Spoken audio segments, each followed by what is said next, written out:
Berarti masih ada 3 kelompok. Oke, betul?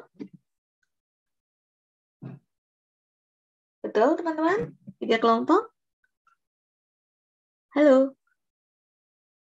Betul, Bu. Ya, oke. Kemarin baru kelompok 1, yang berikutnya kelompok 2 siapa ya? Bisakah menyiapkan diri untuk presentasi? Sambil kelompok 2 menyiapkan diri presentasi, teman-teman sudah bisa presensi. Sudah saya buka. Kami persilahkan. Kelompok 2 siapa ya?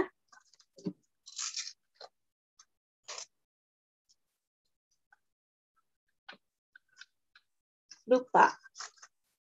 Atau siapa yang siap?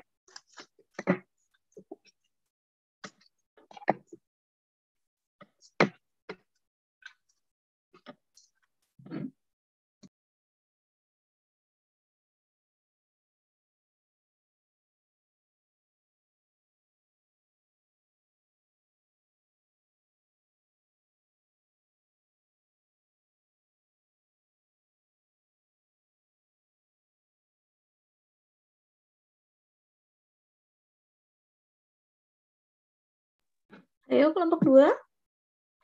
Siapa? Kelompoknya siapa ya? Ngaku dulu.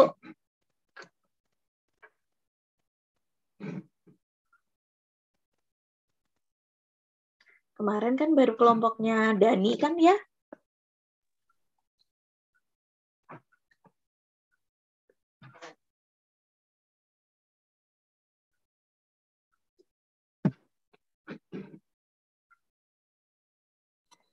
Kelompok saya, Bu. Yo, silahkan Maulana. Ardifa, Bu, ini, Bu. Ardifa, oh iya Ardifa. Wajahnya nggak kelihatan sih. Kelihatan ini toh, apa namanya? Belangkon, bagian belakang Iya, pula. Bu. Sebentar, Bu, masih dicari filenya, lupa naruh, Bu. Itu aja di-download yang dikirim ke email saya. Oh iya, Bu, sebentar, Bu. Kan dikirim toh? Yang kelompok 3, kelompok 4, silahkan juga menyiapkan diri. Tidak perlu dipresentasikan semuanya, biar kita bisa selesai di hari ini. Highlight bagian mana yang menurut Anda menarik. Ya.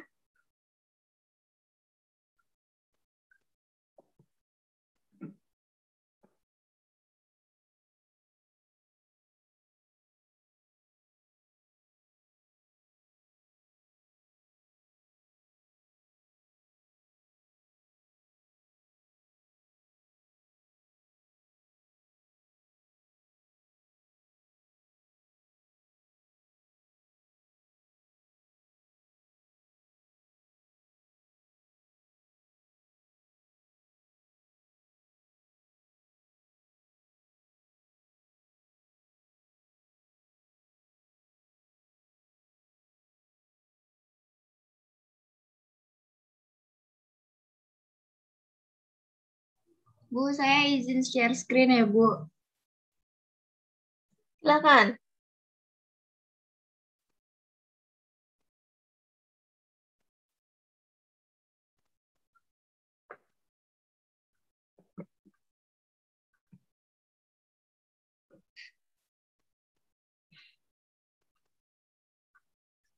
Share screen-nya sudah tertampil kan ya, teman-teman? Ya, sudah. Oke. Sebentar ya, Bu. Ya. Silakan teman-temannya menyimak. Wajib memberikan pertanyaan ya.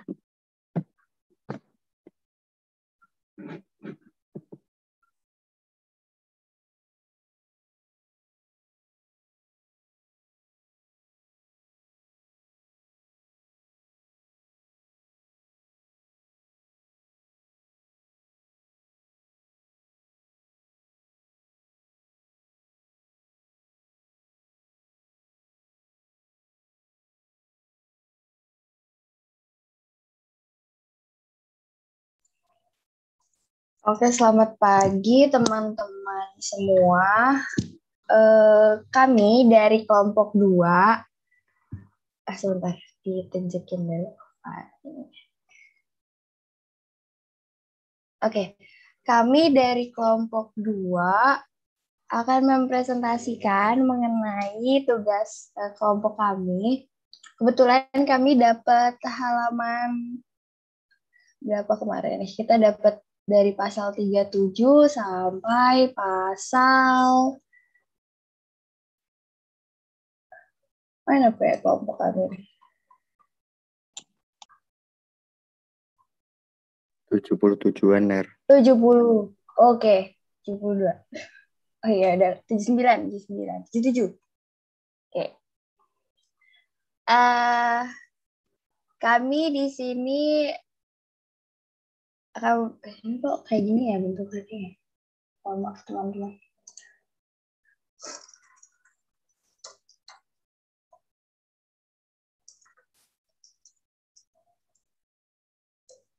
Oke, kami akan menyampaikan beberapa highlight. Sebenarnya ini sebelum direvisi oleh kami, tapi kami akan membacakan berdasarkan apa yang menurut kami itu penting dari pasal 37 sampai 77.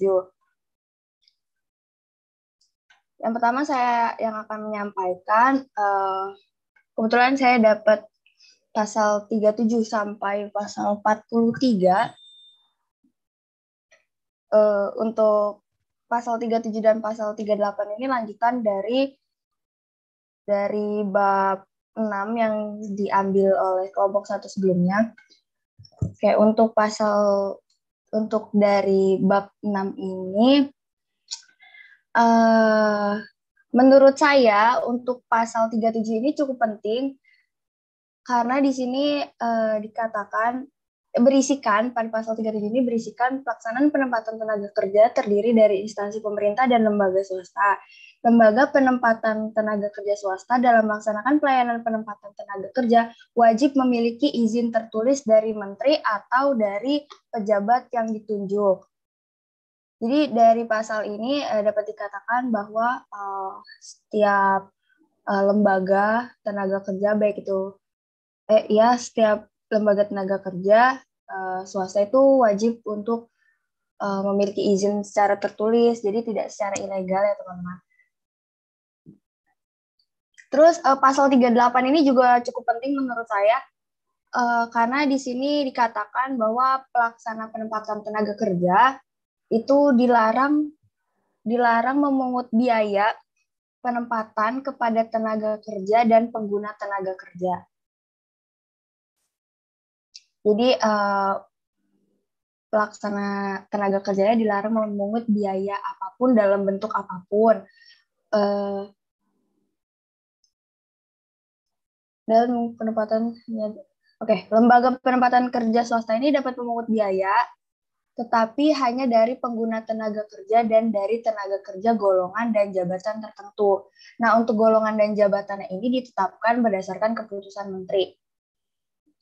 Oke, selanjutnya kita akan lanjutkan ke bab 7 mengenai perluasan kesempatan kerja. Oke, untuk ini kebetulan kelompok kami tuh membentuk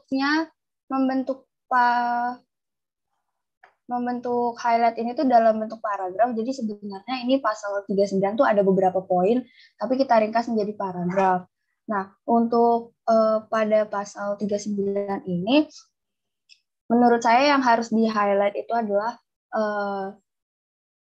pada bab 7 ini ya, pasal 39 itu yang perlu di-highlight itu pemerintah bertanggung jawab mengupayakan perluasan kesempatan kerja baik di dalam maupun di luar hubungan kerja. Oke, mungkin ini tadi bisa di-highlight. Kemudian juga pemerintah dan masyarakat bersama-sama mengupayakan perluasan kesempatan kerja. Jadi di sini tuh tidak hanya pemerintah saja yang berupaya untuk memperluaskan kesempatan kerja, tetapi bekerja sama dengan masyarakat juga untuk meluaskan untuk perluasan kesempatan kerja, jadi merata gitu. Terus semua kebijakannya untuk mewujudkan perluasan kesempatan kerja itu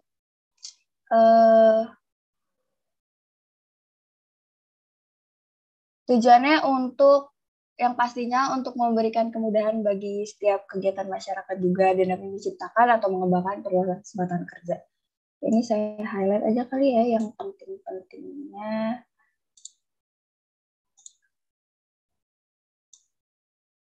Oke. Kemudian pada pasal 40 ini poin yang pentingnya, nanti akan saya highlight seperti yang di atas ya teman-teman. Saya warna kuningkan, saya tandakan. Oke, pada pasal 40 ini poin pentingnya menurut saya, perluasan kesempatan kerja di luar hubungan kerja dilakukan melalui penciptaan kegiatan yang produktif dan berkelanjutan dengan memanfaatkan SDA, sumber daya alam, sumber daya manusia, dan teknologi tepat guna.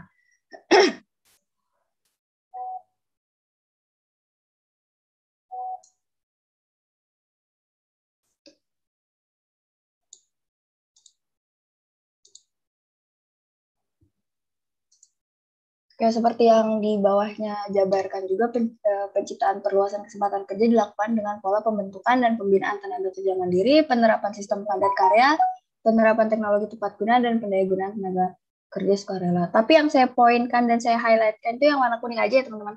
Itu yang menurut saya penting. Untuk pasal 41, itu yang menurut saya poin pentingnya itu adalah di bagian ini, pemerintah dan masyarakat bersama-sama mengawasi pelaksanaan kebijakan. Kebijakan yang dimaksud itu kebijakan yang mana? Yaitu kebijakan ketenagakerjaan dan perluasan kesempatan kerja. Jadi pada pasal 41 ini poin penting menurut saya itu adalah pemerintah dan masyarakat bersama-sama mengawasi pelaksanaan kebijakan ketenagakerjaan dan perluasan kesempatan kerja.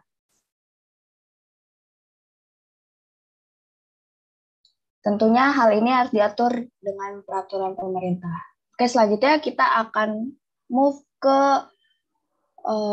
bab 8 mengenai penggunaan tenaga kerja asing. Ini menurut saya untuk bab ini tuh sedikit menarik teman-teman. Untuk bab ini ya, terutama untuk pasal-pasal yang saya dapat. Kayak untuk pasal 42 ini sebenarnya isinya cukup menarik, mungkin saya bisa bacakan keseluruhannya terlebih dahulu. Setiap pemberi kerja yang memperkerjakan tenaga kerja asing wajib memiliki izin tertulis dari menteri. Jadi tempat kerja perusahaan baik itu swasta atau negeri itu harus ada izin dari menteri dulu kalau kita mau memperkerjakan tenaga kerja asing. Untuk pemberi kerja orang perseorangan dilarang memperkerjakan tenaga kerja asing dan kewajiban memiliki izin tidak berlaku bagi perwakilan negara asing yang mempergunakan tenaga kerja asing sebagai pegawai diplomatik atau konsuler. Jadi ini dimaksudkan kalau ternyata tenaga kerja asing itu memperkerjakan tenaga kerja asing lagi, itu tuh izin tertulis ini tuh tidak berlaku. Karena dia cuma memperkerjakan tenaga kerja asing yang lain itu hanya sebagai konsuler atau pegawai diplomatiknya aja. Terus ini yang menarik, yang menurut saya penting, tenaga kerja asing diperkerjakan hanya dalam hubungan kerja untuk jabatan tertentu dan waktu tertentu. Dan ketentuan tersebut ditetapkan dengan keputusan menteri. Jadi, dan ini juga nih, jika masa kerjanya habis dan tidak dapat diperpanjang, dapat digantikan oleh tenaga kerja asing lain. Ini sebenarnya nggak terlalu sama ini, yang saya highlight ini, saya kuningkan. Jadi untuk pasal ini, poin-poin pentingnya menurut saya, setiap pemberi kerja yang memperkerjakan tenaga kerja asing wajib memiliki izin tertulis dari menteri. Ini dari menteri atau dari pejabat yang ditunjuk. Kemudian, tenaga kerja asing diperkerjakan hanya dalam hubungan kerja untuk jabatan tertentu dan waktu tertentu, dan ketentuan tersebut ditetapkan dengan keputusan menteri, dan masa kerja tenaga kerja asing jika habis dan tidak dapat diperpanjang dapat digantikan oleh tenaga kerja asing lain. Selanjutnya pada pasal 43. Oke, jadi pada pasal 43 ini dikatakan pemberi kerja yang menggunakan tenaga kerja asing harus memiliki rencana penggunaan tenaga kerja yang disahkan oleh menteri. Jadi penggunaan tenaga kerja asing itu nggak bisa asal-asalan nih teman-teman, cuma karena misalnya keren aja atau dia lebih ahli atau gimana, tapi memang harus ada rencana penggunaannya. Dan rencana tenaga kerja asing juga sekurang-kurangnya memuat hal-hal yang tertera di sini. Oke, menurut saya yang penting itu ini, karena harus ada rencana kerja. Terus,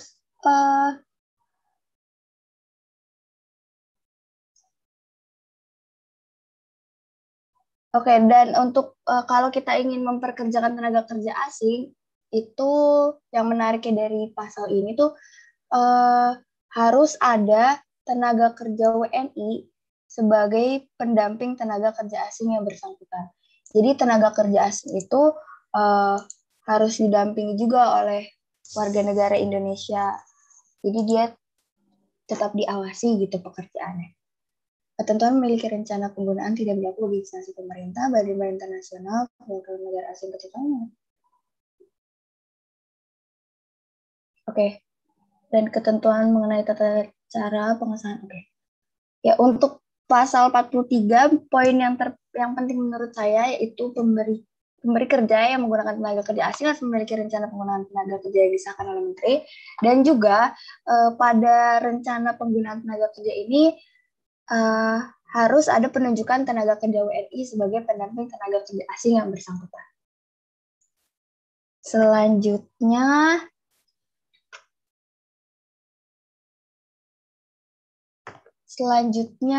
pasal 44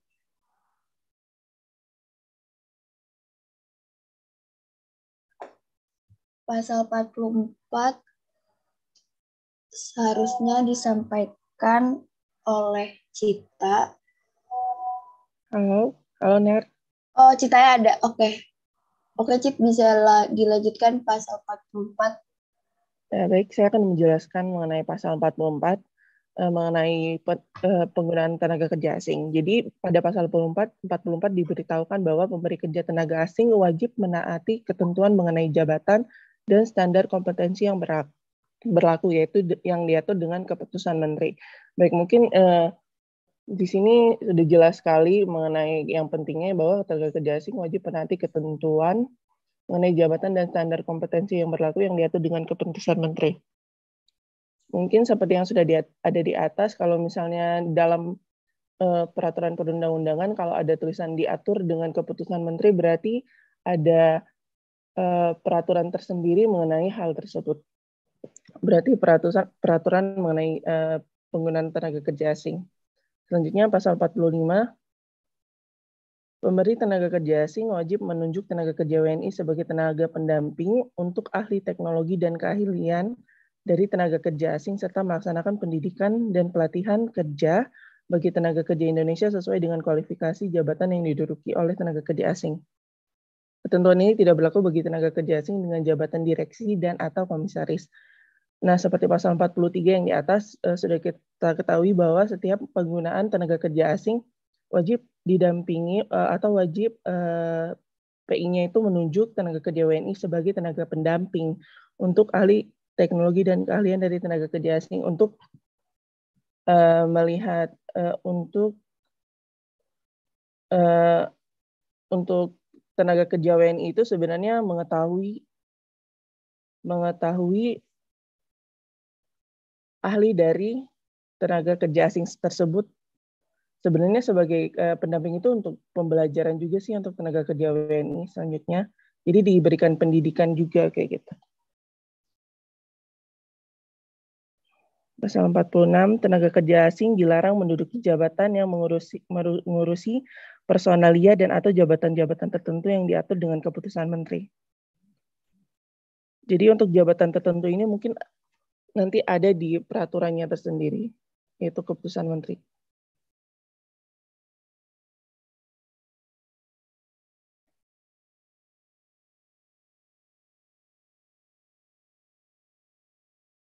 Oner, untuk yang pasal 45,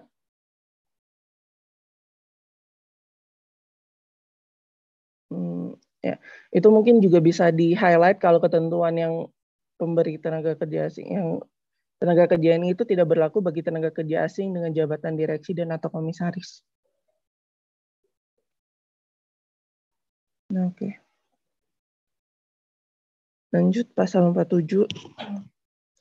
Pemberi kerja wajib membayar kompensasi atas setiap tenaga kerja asing yang dipekerjakannya, namun hal ini tidak berlaku bagi instansi pemerintah, perwakilan negara asing, badan-badan internasional, lembaga sosial, lembaga keagamaan, dan jabatan-jabatan tertentu di lembaga pendidikan. Ketentuan besaran kompensasi dan penggunanya diatur dengan peraturan pemerintah. Saya rasa ini udah sangat jelas bahwa mengenai yang pentingnya. Ini bisa di-highlight, Ner. Jadi intinya dari ini adalah membayar kompensasi atas setiap tenaga kerja. Pemberi kerja wajib membayar kompensasi atas setiap tenaga kerja.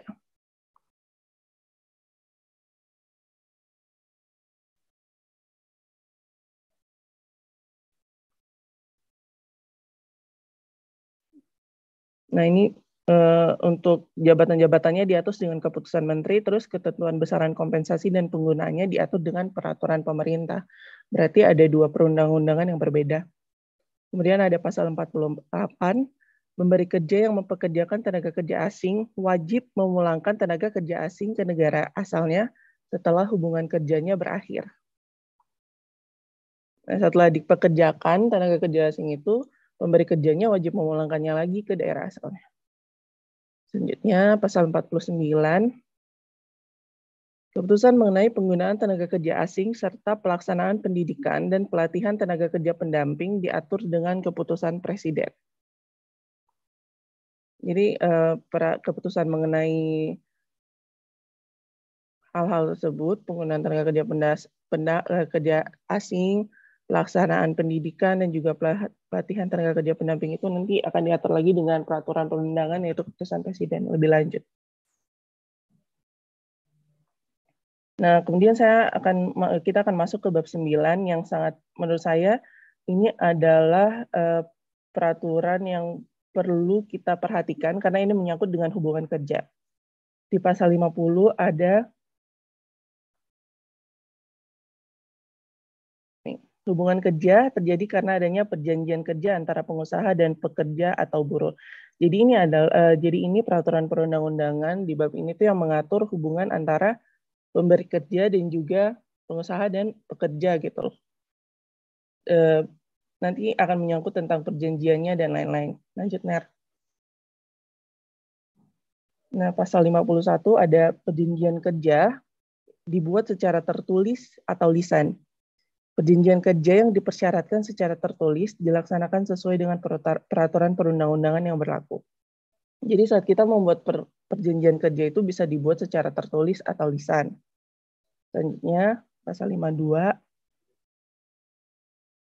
Perjanjian kerja dibuat atas kesepakatan kedua belah pihak, kemampuan atau kecakapan melakukan perbuatan hukum, dan adanya pekerjaan yang diperjanjikan yang tidak bertentangan dengan ketertiban hukum, kesusilaan, serta peraturan perundang-undangan yang berlaku. Perjanjian kerja dibuat oleh pihak yang bertentangan dengan ketentuan sebagaimana kesepakatan dua pihak dan kemampuan atau kecakapan melakukan perbuatan hukum dapat dibatalkan, serta pekerjaan yang diperjanjikan dapat batal demi hukum. Jadi di sini yang pentingnya adalah perjanjian kerja dibuat atas kesepakatan kedua belah pihak.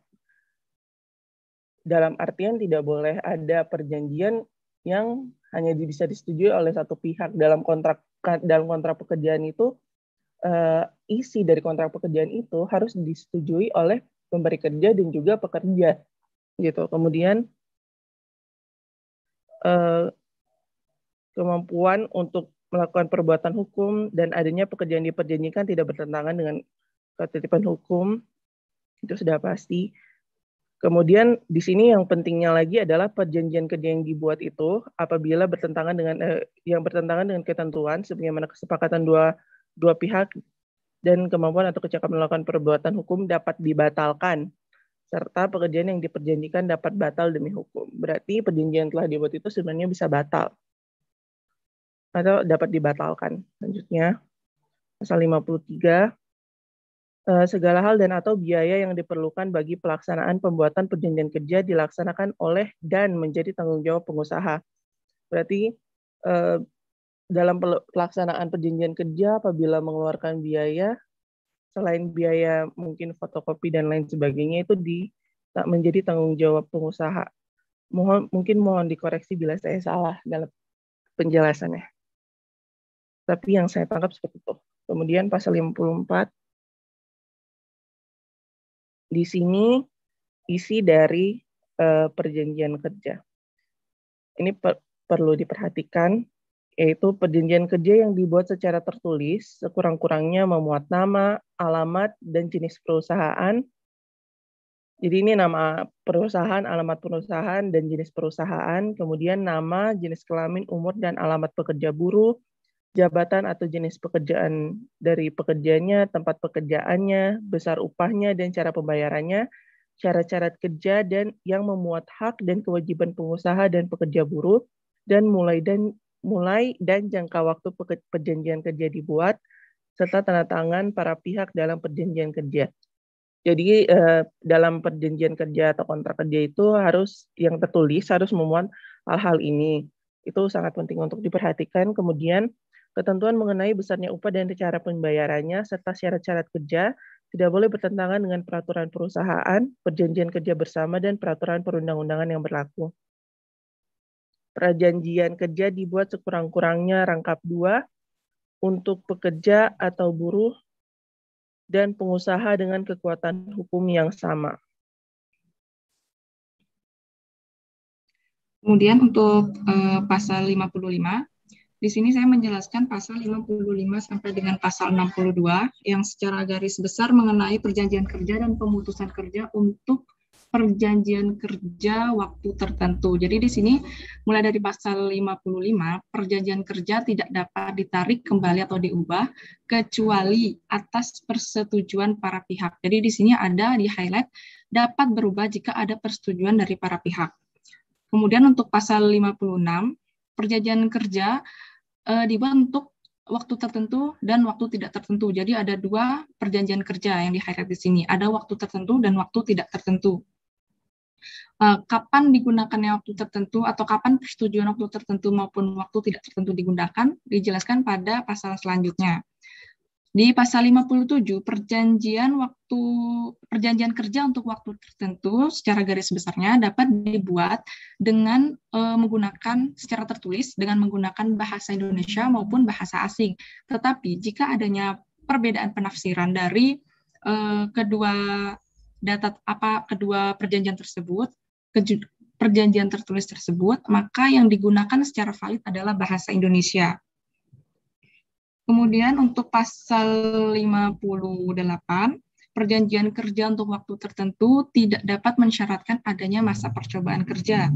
Nah, jika terdapat syarat tersebut, maka perjanjian tersebut dapat batal demi hukum. Jadi yang di-highlight untuk 58 itu tidak adanya masa percobaan kerja, seperti itu. Kemudian untuk pasal 59, secara garis besar, pasal 59 ini menjelaskan tentang ketentuan yang ada dalam perjanjian kerja waktu tertentu. Teman-teman bisa baca untuk lebih rincinya karena menurut saya di sini penting. Saya tidak akan membacakan secara satu-satu agar teman-teman semua dapat membacanya secara langsung seperti itu agar tidak terjadi kesalahan penafsiran. Tapi menurut saya secara garis besar di sini dapat dipahami dengan mudah dengan ketentuan untuk perjanjian kerja waktu tertentu mengenai jangka waktu perjanjian kerjanya, kemudian pembaruan perjanjian kerjanya dan lain-lain. Ada di poin-poin pasal 59. Kemudian untuk pasal 62, pasal 60, perjanjian kerja untuk waktu tidak tertentu dapat mensyaratkan masa percobaan kerja paling lama 3 bulan. Dalam masa percobaan tersebut, pengusaha dilarang membayar upah di bawah upah minimum yang berlaku. Jadi, walaupun teman-teman dalam masa perjanjian kerja waktu tidak tertentu, pengusaha tetap membayar teman-teman di atas atau dalam rentang UMR atau upah minimum yang berlaku. Jadi tidak boleh di bawah UMR, tetap sesuai dengan peraturan yang berlaku, walaupun dalam perjanjian kerja tidak tertentu. Kemudian untuk pasal 61, di sini secara garis besar poin-poinnya menjelaskan tentang ketentuan-ketentuan untuk perjanjian kerja jika berakhir. Seperti itu ada syarat-syarat ataupun ada hal-hal kapan perjanjian kerja itu berakhir. Seperti itu. Kemudian untuk pasal 62, di sini menjelaskan apabila satu pihak mengakhiri hubungan kerja sebelum berakhirnya jangka waktu yang ditetapkan dalam perjanjian kerja waktu tertentu, atau berakhirnya hubungan kerja bukan karena ketentuan pada poin pasal 61 tadi yang sudah saya jelaskan secara garis besar, maka pihak yang mengakhiri hubungan kerja diwajibkan membayar ganti rugi sebesar upah pekerja atau buruh sampai batas waktu berakhirnya jangka waktu perjanjian kerja. Jadi istilahnya ada jika tidak sampai waktu tertentu maka ada yang harus dibayarkan, seperti itu.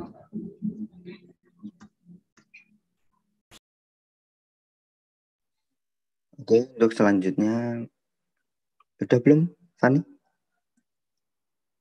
Sudah, lanjut ke pasal 63. Oke.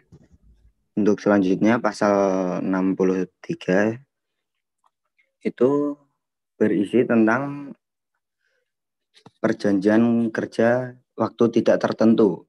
Perjanjian kerja waktu tidak tertentu yang dibuat secara lisan itu, maka dari pengusaha sendiri wajib membuat surat pengangkatan bagi pekerja yang bersangkutan.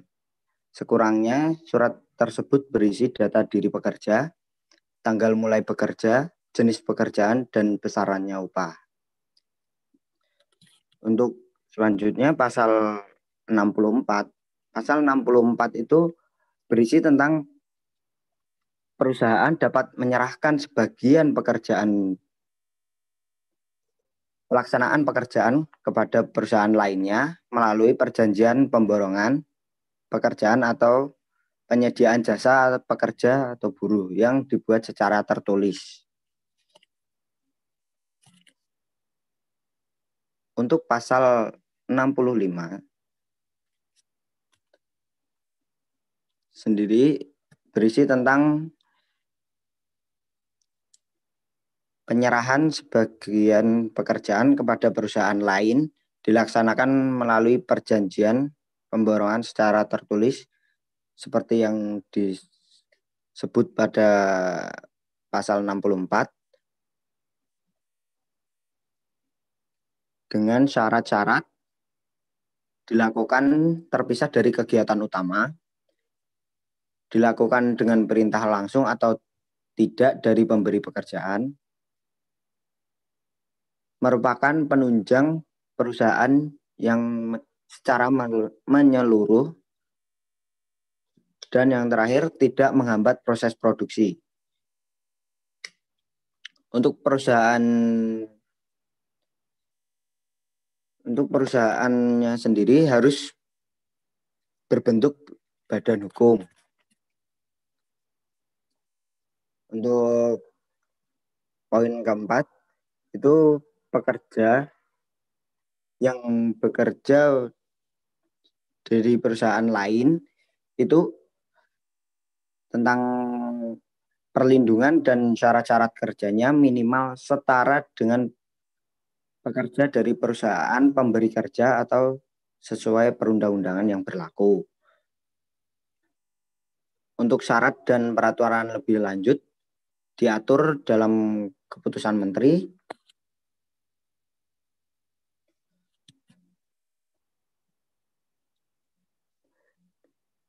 dan hubungan kerja dalam pelaksanaan pekerjaan harus diatur dalam perjanjian secara tertulis antara perusahaan pemborong dan perusahaan pemberi kerja serta pekerja.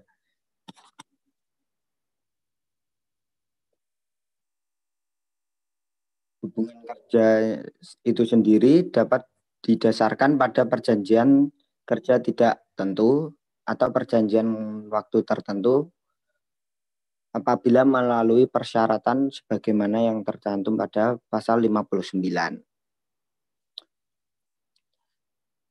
Dan apabila ketentuan di atas tidak terpenuhi, maka demi hukum status hubungan kerja pekerja dengan perusahaan penerima pemborongan beralih menjadi hubungan kerja pekerja dengan perusahaan pemberi pekerjaan. Untuk selanjutnya yaitu pasal 66. Pasal 66 ini berisi pekerja dari perusahaan penyedia jasa atau tidak boleh digunakan oleh pemberi kerja untuk melaksanakan kegiatan pokok atau kegiatan hubungan langsung dengan proses produksi, kecuali kegiatan penunjang atau kegiatan yang tidak berhubungan langsung dengan proses produksi.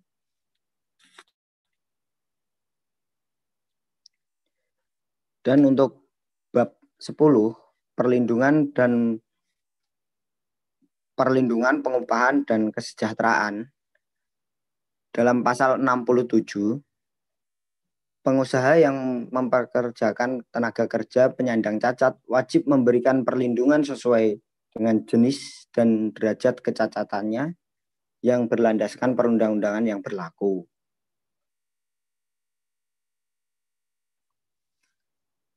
Untuk pasal 68 sendiri, pengusaha dilarang mempekerjakan anak.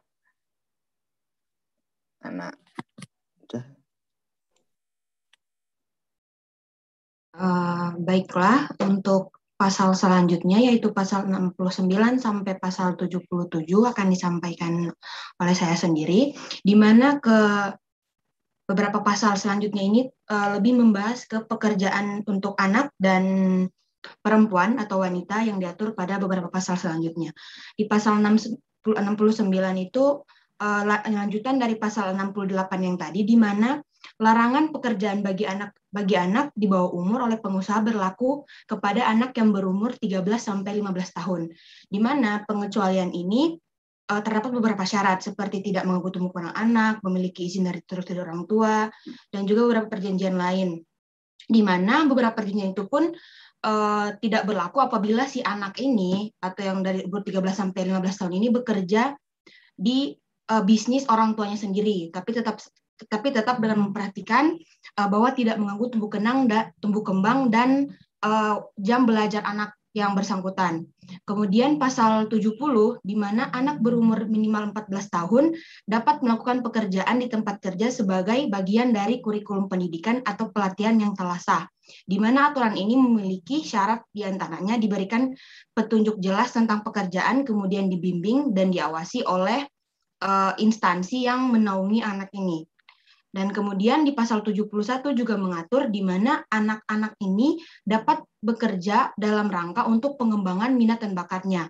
Tentu saja dengan beberapa aturan yang sesuai dengan pasal 69 yang tadi.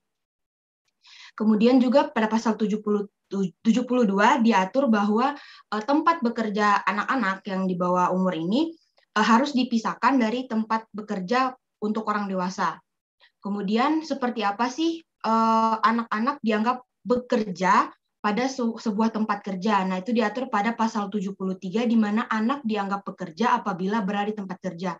Walaupun si anak ini dalam penangkapan saya, walaupun si anak ini belum melakukan pekerjaan apapun, namun apabila dia berada di lokasi kerja, maka dia terhitung sebagai telah dianggap bekerja begitu.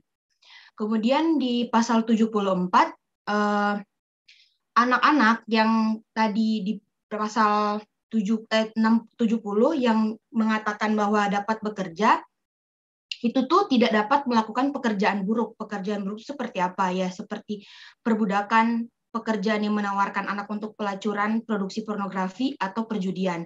Termasuk juga melibatkan anak dalam perdagangan minuman keras dan narkoba.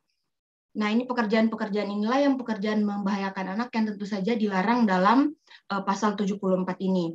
Kemudian di pasal 75 ini mengatakan bahwa pemerintah wajib berupaya menanggulangi anak yang bekerja di luar hubungan kerja melalui peraturan pemerintah.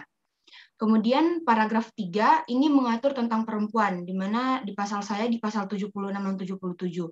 Di mana pada pasal 76 ini mengatakan bahwa pekerja perempuan di bawah 18 tahun dilarang dipekerjakan antara pukul 23.00 sampai 07.00. Kemudian pekerja hamil yang mendapat peringatan dari dokter berbahaya untuk bekerja pada pukul 23 hingga 07.00 dilarang dipekerjakan. Kemudian pekerja perempuan yang bekerja di antara pukul 23.00 sampai 07.00 harus diberikan makan dan minum yang bergizi serta menjaga kesusilaan dan keamanan di tempat bekerja, di mana pekerja perempuan berhak mendapat kendaraan antarjemput apabila pulang dan pergi antara pukul 23.00 hingga pukul 05.00. Pasal 76 ini sangat mengutamakan pekerja perempuan dalam suatu lingkungan kerja. Dan kemudian pada pasal 77 juga diatur jam kerja, di mana aturan jam kerja berupa 6 hari dalam 1 minggu dengan 7 jam kerja dan 5 hari dalam 1 minggu dengan 8 jam kerja. Namun ketentuan ini tentu saja tidak berlaku pada sektor usaha dan pekerjaan tertentu. Mungkin itu yang dari kelompok 2 hingga sampai pasal 77 dikembalikan kepada Nera. Persilakan. Oke, baik. Itu tadi penjabaran dari kelompok kami.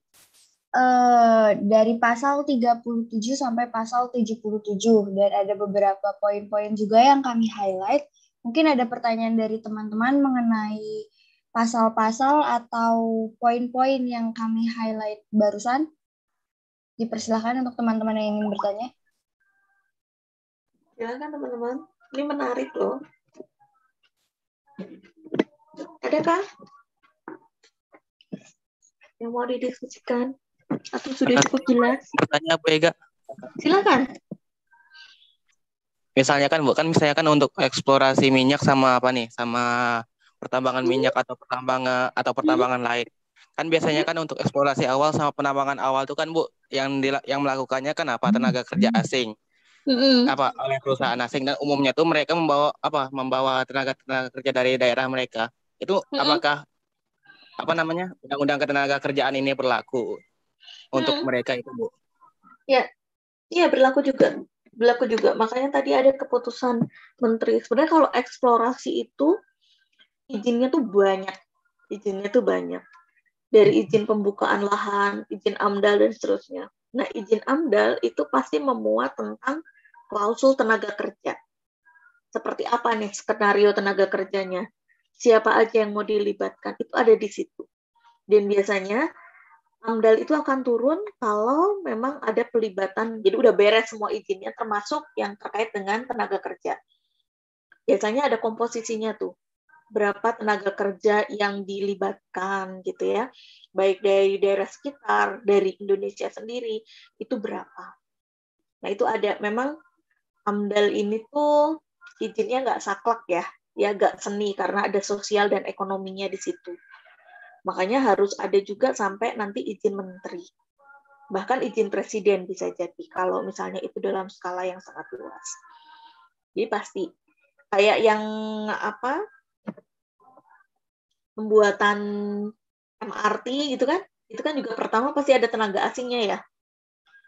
Habis itu harusnya itu ada alih teknologi. Berikutnya yang mengerjakan harusnya orang Indonesia. Kalau yang benar seperti itu. Kalau yang nggak benar, nah itu kita juga sama-sama nggak tahu. Karena kita nggak pernah punya akses untuk melihat dokumen itu seperti apa. Tapi paling tidak minimal di dokumen AMDAL itu ada, dan itu bisa diakses kayaknya. Kalau AMDAL yang sudah rilis, yang sudah disetujui, bisa diakses di webnya Kementerian Lingkungan Hidup, itu ada bagian yang khusus AMDAL, itu bisa diakses di situ. Siapa aja tenaga kerjanya, persentasenya seperti apa, itu ada di situ. Itu teman-teman. Cukup jelas? Sudah cukup menjawab? Atau masih kurang? Atau ada yang mau ditambahkan dari teman-teman semua? Halo, suara saya terdengar nggak? Dengar, Bu. Dengar ya. Bu, saya mau bertanya sedikit. Tadi itu kan di bagian saya dan Ardifa itu ada perjanjian waktu tidak tertentu. Nah, itu ada beberapa perjanjian waktu tidak tertentu termasuk kontrak juga nggak, Bu? Soalnya di situ kalau saya nggak lihat, kalau saya nggak salah, tadi itu ada perjanjian waktu tidak tertentu tidak dapat diperpanjang lagi, Bu. Iya. Itu bagaimana? Sementara kan yang kita tahu kalau kontrak itu bisa diperpanjang kan, Bu? Ya, ada misalnya kayak gini nih. Apa ya contohnya kalau yang kenukliran? Misalnya PPR untuk supplier barang gitu ya. Nah, dia sebenarnya nggak perlu apa namanya? Contohnya misalnya suatu perusahaan kenukliran gitu ya. Dia sudah punya sebenarnya PPR untuk perusahaan itu. Tapi namanya dia tuh udah dipakai di banyak izin. Terus dia hanya butuh untuk mengeluarkan barang tertentu yang itu nggak disuplai setiap saat. Misalnya kayak iradiator merah putih, itu kan nggak sering lah ya orang akan membeli iradiator semahal itu, atau iradiatornya SCTN, itu kan nggak akan sering orang membeli seperti itu. Mungkin hanya dipakai sekali itu aja. Dan untuk izinnya misalnya udah pakai nama yang dari perusahaannya dia. Dia hanya butuh nama untuk mengeluarkan barangnya itu dari bea cukai misalnya sampai ke lokasi. Nah, itu kan berarti hanya kerjanya di waktu itu saja. Bisa 1 atau 2 hari. Atau bahkan dibikin perjanjiannya paling cuma seminggu. Nah, itu namanya perjanjian yang tidak tentu karena nggak tahu lagi dia akan dibutuhkan lagi kapan. Kecuali kalau ada yang beli barang itu lagi. Makanya ada tuh beberapa anak STN yang dikontrak cuma 1 minggu atau hari ini kontrak, terus barang itu selesai dikirim, besoknya langsung pemutusan kontrak. Itu juga ada. Nah, itu namanya perjanjian waktu tidak tentu gitu ya, tidak tertentu. Itu seperti itu contohnya. Dan itu ada, dan itu biasa di teman-teman yang PPR. Nah, pembayarannya tentu nggak boleh dikonversi ya. Misalnya kalau yang kerja sebulan, basic 7 juta gitu ya. Terus karena dia kerjanya cuma 1 hari, terus dia dibayar berapa? 7 juta bagi 30 gitu ya. Enggak juga. Harusnya nggak begitu. Ya, tetap ditariknya ke yang gedenya itu. Atau paling nggak setengahnya lah. Nggak pahit-pahit banget. Gitu. Seperti itu teman-teman. Dan itu sering. Sering ada yang meminta seperti itu. Atau yang rumah sakit tertentu yang dia butuh orang untuk ngeluarin generator iodium gitu ya. Dia pesen dari Polatom misalnya iodium. Dia cuma butuh ngeluarin dari bea cukai sampai ke rumah sakitnya itu. Terus nanti berikutnya rumah sakit sudah punya izin dan sudah punya PPR sendiri. Nah, itu paling cuma sehari, nggak nyampe sehari ya. Kadang kan harus buru-buru tuh, setengah hari udah sampai di perusahaannya. Ya udah, pagi-pagi tanda tangan kontrak, siangnya langsung pemutusan kontrak. Itu ada yang seperti itu. Gitu. Makasih, Bu. Ya. Bu, ada lagi? Bu, saya mau nanya. Berarti Bu, yang perjanjian kerja waktu tidak tentu itu semisal pekerjaannya sudah selesai sebelum perjanjian di awal itu bisa langsung diberhentiin, Bu? Belum selesai. Atau gimana? Artinya kalau tidak tentu tuh biasanya untuk pekerjaan yang cepat-cepat ya. Kalau misalnya nggak cepat selesai, itu dia pasti dievaluasi. Kenapa kok nggak cepat selesai? Apa karena memang SDM-nya yang nggak mampu untuk urus izinnya atau apa? Kalau nggak mampu ya pasti. Semisal dari kontrak awalnya gitu, perjanjian awalnya gitu Bu, 1 minggu, ternyata pekerjaannya hanya selesai dalam waktu 3 hari, berarti itu di hari keempat bisa diselesaikan kontraknya? Atau tetap karena udah nggak ada lagi yang dikerjain, mau apa? Berarti tergantung selesainya gitu ya, Bu, selesai pekerjaannya. Tergantung selesainya. Mau diperpanjang sampai seminggu juga nggak ada gunanya. Baik, Bu, makasih, Bu. Nggak ada gunanya. Tapi rata-rata sih kalau untuk perusahaan kenukliran ya, biasanya mau tetap diselesaikan sampai 7 hari gitu. Karena mereka tuh kayak siapa ya, contohnya dulu tuh Kanovita tuh. Tahu nggak? Anda kenal Kanovita nggak? adminnya TKN sebelum Barum, sebelum Mas Hersandi, tahu nggak? Yang sekarang S3 di Thailand. Nah, itu dulu dia dapat pekerjaan dengan kontrak tidak tentu untuk inspeksi pesawat. Untuk inspeksi pesawat, itu kontraknya 3 hari kalau nggak 4 hari. Ternyata 2 hari udah selesai, cuma ngecekin crack-nya pesawat gitu. 2 hari udah selesai. Itu rata-rata karena perusahaan gede-gede gitu ya tetap dibayarkan sampai hari keempat. Walaupun di 2 harinya itu ya cuma lontang-lantung aja di Jakarta main-main gitu. Tapi dibayarkan uang hariannya dia dan seterusnya diberikan semua. Kebanyakan sih gitu. Kebanyakan tetap diberikan. Walaupun udah nggak ada kerjaannya gitu, udah selesai. Gitu. Ada lagi? Nah, teman-teman harus perhatiin ya, tadi yang disampaikan kita apa ya, yang di bagian kerjasama itu di dalam sebuah perjanjian, coba minta tolong ada pasal item-item yang harus tercantum di dalam sebuah perjanjian. Nah, itu teman-teman jangan lupa ya, ini minimal yang harus ada. Ya, jadi harus ada nama perusahaannya apa, alamatnya. Nah, alamatnya itu tolong harus jelas. Jangan alamat bangunan kontrak gitu ya. Karena pernah nih ada suatu kejadian gini, ini di luar STTN ya, di luar STTN dan pekerjaannya bukan kenukliran. Misalnya teman-teman suatu saat tergoda untuk menjadi seorang marketing. Marketing itu bisa macam-macam kan, bisa marketing mobil, bisa marketing motor gitu. Karena ngelihat, wah kayaknya nih sekarang masa pandemi orang-orang tuh butuh kendaraan pribadi gitu ya. Terus mobil motor tuh bisa jadi pangsa pasarnya pembeliannya naik gitu ya, demand-nya naik. Terus lumayan kalau bisa jualin satu misalnya dapatnya 5 juta gitu. Kalau teman-teman jualin banyak itu akan lebih banyak untungnya. Nah, sistem penjualannya itu adalah nyicil gitu kan biasanya. Nah, terus ada tuh misalnya suatu perusahaan, suatu kantor yang dia ngambil banyak ya motor atau mobil 10 gitu. Terus itu teman-teman harus melihat secara jelas kantor itu alamatnya sewa atau benar-benar kantor di situ. Karena pernah ada suatu kejadian kantornya ternyata sewa, cicilan pertama ada, cicilan kedua ada, cicilan ketiga dan berikutnya nggak ada. Nah itu siapa yang pertama kali ditangkap sama polisi ya pasti Anda sebagai seorang marketingnya. Nah ini itu bukan hanya berarti alamat, kejelasan alamat suatu perusahaan itu tidak hanya berlaku untuk perjanjian kerja Anda saja, tapi juga untuk perjanjian kerjasama. Hati-hati ya teman-teman. Itu mumpung saya ingat, saya ceritakan kepada Anda. Kemudian namanya harus jelas, jenis kelaminnya harus jelas, berarti kalau ada nama, ada jenis kelamin, ada umur, ada alamat pekerja, baiknya ada lampiran di situ. Lampirannya apa? Lampirannya KTP. Jadi kalau ada sesuatu yang terjadi, yang itu merugikan salah satu pihak, itu bisa dikejar. Itu bukan hanya di alamat perusahaannya, tapi bisa dikejar di mana alamatnya paling tidak untuk bisa mengkonfirmasi.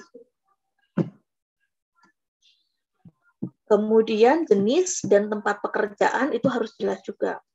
Jadi jangan sampai job desk-nya apa, Anda disuruhnya apa yang berbeda gitu ya, karena rata-rata perusahaan-perusahaan apa yang bergerak di bidang kenukliran saat ini itu banyak juga loh yang sifatnya masih skala kecil gitu ya, skala kecil. Nah takutnya nanti kalau seperti industri rumahan gitu kan nggak enak kan kalau teman-teman nanti job desk-nya bisa macam-macam bahkan di luar pekerjaan Anda.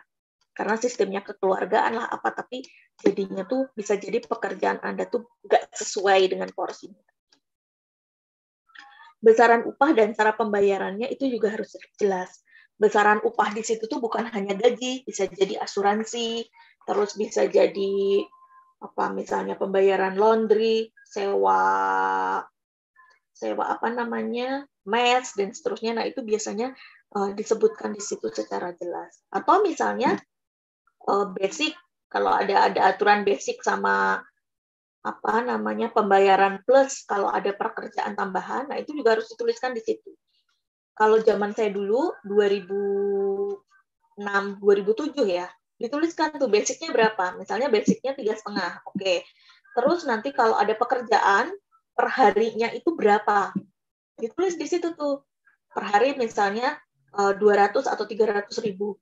Terus nanti untuk uang makannya berapa per hari. Terus di situ kalau misalnya fasilitas kantornya, misalnya fasilitas kantor, entah itu berupa jemputan, entah itu berupa mes, atau kalau enggak mes ya berarti sewanya berapa, atau kalau ada fasilitas laundry ya di situ dituliskan gitu. Itu ya. Terus cara pembayarannya yaitu pasti harus biasanya diminta nomor rekening dan seterusnya. Hak dan kewajibannya pasti ada. Mulai jangka waktu perjanjian kerjasama dibuat itu juga harus tertulis. Nah, untuk teman-teman punya bayangan, karena ini penting di pasal 54 ini penting, saya minta teman-teman untuk membuat tugas ya, tugas mencari pertama tentang format lamaran pekerjaan, yang kedua perjanjian kerjasama, contoh perjanjian kerjasama. Jadi silakan Anda searching, pilih yang paling bagus menurut Anda, kemudian kirimkan ke email saya. Jadi itu sebagai bagian tugas yang kedua. Biar teman-teman benar-benar punya bayangan yang namanya perjanjian kerjasama itu seperti apa. Bisa? Halo? Kok diam semua? Berarti tadi format lamaran sama perjanjian kerjanya ya, Bu? Itu aja. 2 itu aja. Jadi Anda nggak membuat, tapi Anda mencari contohnya seperti apa. Ya, teman-teman punya bayangan, oh kayak gini nih. Misalnya boleh, misalnya contoh punya Krakatau Steel, punya petrokimia, silahkan aja. Atau misalnya minta contoh ke kakak kelas Anda juga boleh juga kalau dia mau memberikan. Biar kita ada bayangan nih, itu juga boleh. Oke? Untuk yang di bagian ini, dan itu harus sebelum Anda melakukan pekerjaan harus udah ada dulu ya. Jangan sampai Anda sudah bekerja misalnya sebulan gitu, tapi kok perjanjian kerjasamanya nggak dikirim-kirim. Nah itu juga sering terjadi tuh di kakak kelas Anda. Misalnya kantor pusatnya di Jakarta nih, tapi pekerjaannya di Batam misalnya. Nah itu seringkali bisa jadi itu nggak dikirim-kirim. Nah itu Anda harus minta. Karena itu penting untuk portofolio Anda, untuk kesahihan Anda bahwa Anda tuh sebenarnya inilah punya dasar hukum gitu loh ketika melakukan sesuatu itu. Gitu ya, teman-teman. Terus kalau misalnya saya udah cerita belum sih yang soal kalau Anda bekerja itu tolong dipastikan Anda jangan mana ya? Saya udah cerita yang kasus teman-teman di Almek angkatan kakak kelas Anda. Belum ya? Udah belum? Minggu lalu belum ya? Kayaknya belum, Bu. Belum ya? Jadi gini, tadi kan ada tuh pasal yang perusahaan wajib membayar apa sih? Nah, perjanjian kerja dibuat untuk waktu tertentu, waktu tidak tertentu, perjanjian kerja untuk waktu tertentu berdasarkan bukan yang ini. Pokoknya ada segala biaya yang ditimbulkan dari perjanjian ini gitu kan? Itu ditanggung oleh perusahaan kalau nggak salah gitu kan? Oh ini nih, segala hal atau biaya yang diperlukan bagi pelaksanaan pembuatan perjanjian kerja dilaksanakan oleh dan menjadi tanggung jawab pengusaha. Gitu ya. Tapi yang kemarin itu kejadiannya adalah gini. Jadi ini sudah seleksi rekrutmen, bla bla bla, sudah oke gitu kan? Sudah oke, terus dipanggillah ke kantornya untuk melakukan penandatanganan kerjasama. Nah terus bagus nih, awalnya bagus, difasilitasi, dibelikan tiket gitu ya, untuk datang ke kantornya itu. Sudah, ternyata pas sampai di kantornya, perjanjian kerjasamanya itu dirasa merugikan. Karena misalnya di situ klausulnya adalah dianggap sederajat dengan SMA, padahal Anda D4. Nah, Anda boleh nggak mengundurkan diri? Menurut teman-teman gimana? Boleh nggak Anda mengundurkan diri? Boleh nggak? Boleh, Bu. Boleh. Boleh. Jadi Anda jangan segan-segan. Kalau misalnya dirasa kok perjanjian itu memberatkan, Anda boleh untuk mengundurkan diri. Sepertinya saya tidak bisa melakukan pekerjaan itu. Karena perjanjian kerjasama itu harus menguntungkan kedua belah pihak. Tidak boleh ada pihak yang merasa dirugikan. Ya, walaupun misalnya nanti perusahaan itu komplain, kamu tuh udah dibayarin loh untuk datang ke sini, bla bla bla, kami udah rugi gitu.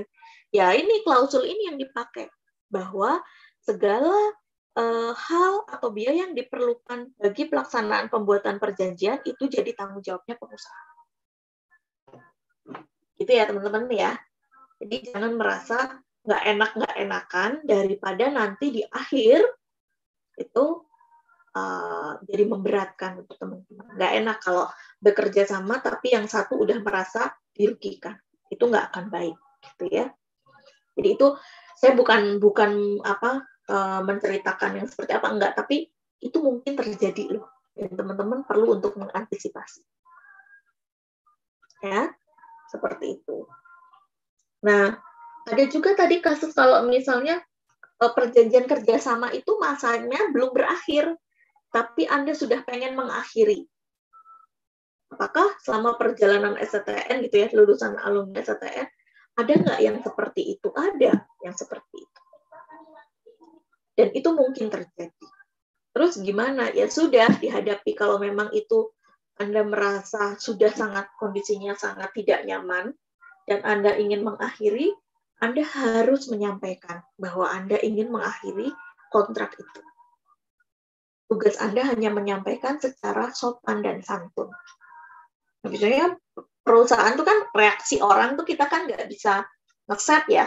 Kita maunya sih reaksinya baik, ya udahlah sana gitu. Tapi kan nggak mungkin. Bisa jadi tidak seperti itu. Bisa jadi ada yang ngomel-ngomel gitu ya, marah kenceng-kencengan kayak gitu. Itu mungkin aja karena dia juga punya pressure target misalnya dari atasannya. Bahwa Anda itu bekerja di sini itu untuk memenuhi target tertentu. Ketika Anda nggak ada, berarti target itu bisa jadi akan terganggu atau tidak tercapai. Maka wajar kalau secara emosi dia akan ngomel-ngomel. Nah, tugas Anda apa? Ya udah, resikonya adalah diam. Diam, dengerin aja udah. Karena Anda sudah ketika ngomong pengen mengakhiri itu pasti itu udah keputusan yang paling Anda pertimbangkan. Nah, tapi ketika sudah diomel-omel itu, nanti teman-teman tetap harus meminta portofolio pekerjaan Anda. Nah, biasanya kalau perusahaan-perusahaan gede, walaupun ngomel-ngomelnya kayak apa, itu portofolionya akan diberikan. Tapi untuk perusahaan yang mungkin ya masih mulai mau berkembang, bisa jadi tidak begitu. Dan Anda jangan terlalu kecewa gitu ya. Sudah, berarti itu adalah konsekuensi yang harus Anda terima. Sudah. Mundur, cari pekerjaan yang lain. Nah, jadi saya ingin menceritakan kepada Anda juga kalau semua pekerjaan itu bisa jadi menyenangkan. Semua orang untuk menyenangkan itu siap. Tapi untuk kondisi-kondisi yang tidak menyenangkan, Anda juga harus siap dan Anda harus menghadapinya itu dengan baik gitu ya, dengan baik. Kenapa? Karena bukan nama baik Anda aja yang dipertaruhkan, tapi nama baik alma mater dipertaruhkan, kemudian kelangsungan adik-adik kelas Anda juga dipertaruhkan di situ. Itu, dan jangan sungkan-sungkan juga kalau misalnya ada perusahaan-perusahaan tempat Anda bekerja nanti ternyata nakal atau kurang gimana ya pokoknya ada hal-hal yang itu nggak baik gitu ya. Anda juga jangan sungkan-sungkan untuk ngomong ke STTN. Biar STTN juga nggak jadi salah satu orang yang ikut yang STTN nggak menyalurkan adik-adik kelas Anda ke sana. Gitu. Ya, gitu. Oke, teman-teman. Ada lagi yang mau didiskusikan? Kayaknya nggak akan cukup ya kalau untuk 2 kelompok ya. Mungkin kelompok ini dulu deh. Adakah lagi yang ingin ditanyakan atau yang kurang jelas? Yang di bagian ini? Sudah cukup jelas? Sudah, Bu. Sudah, oke. Minggu depan itu kita sudah UTS ya? Ya kan? Atau belum? Belum deh, tanggal 1 November ya. Berarti minggu depan kita akan selesaikan dua kelompok. Nanti tolong di-highlightin biar nanti bisa berbagi waktunya. 20 menit presentasi, 20 menit presentasi, nanti 10 menit untuk diskusi ya. Jadi nanti kita agak mundur 10 menit. Jadi harusnya 50 menit, kita akan 60 menit gitu ya teman-teman. Tolong untuk dua kelompok, kelompok 3 dan kelompok 4, bisa menyiapkan untuk di minggu depan. Nah, nanti setelah UTS, kita akan ketemu lagi dengan beberapa alumni yang akan memberikan sharing-sharingnya kepada Anda. Oke?